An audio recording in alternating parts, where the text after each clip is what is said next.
For nearly 2 centuries, coal has been the black heart of industrial progress. It powered empires, factories, and modern life.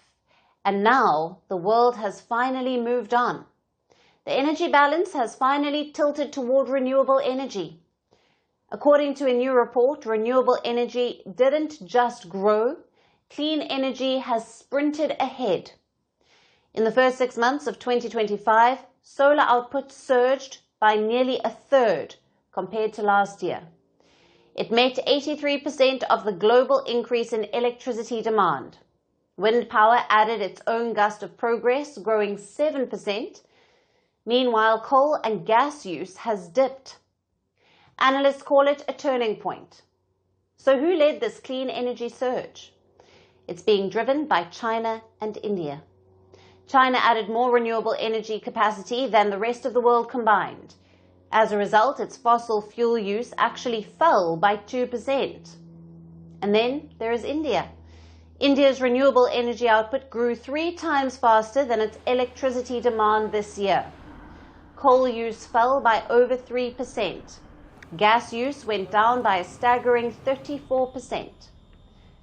But while India and China sprint ahead, what about the traditional climate leaders? What about US and Europe? Well, they have stumbled. In the US, demand for electricity has risen heavily. Thus, coal use has gone up by 17%. In Europe, unpredictable weather crippled wind and hydro generation, and this has forced a return to gas and coal. Of course, energy transition is never linear. There's always a step backward, but the general trend is an indicator. Renewables are no longer the alternative. They are becoming the default.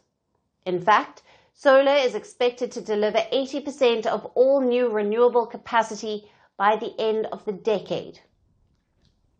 But while India's grids are going green, its landscapes are turning unpredictable. I'm talking about freak weather.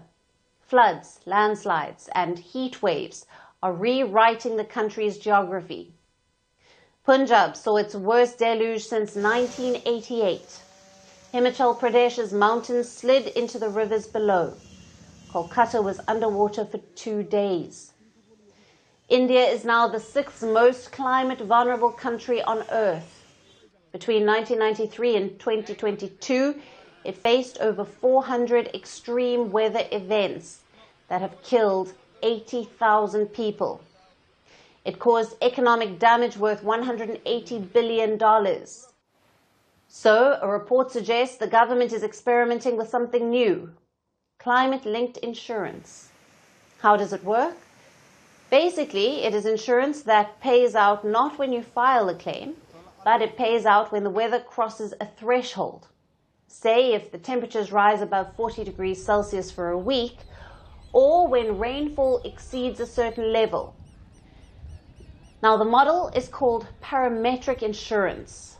In fact, it could change how disaster relief works in one of the world's most climate-exposed nations. If implemented, India would become the first major economy to roll out a nationwide parametric insurance program. And this is not new. India's early experiments are already showing promise. In 2024, Nagaland received India's first disaster risk payout, about $119,000 after excessive rainfall. In Rajasthan, Gujarat, and Maharashtra, self-employed women receive payouts when the mercury hit extreme levels.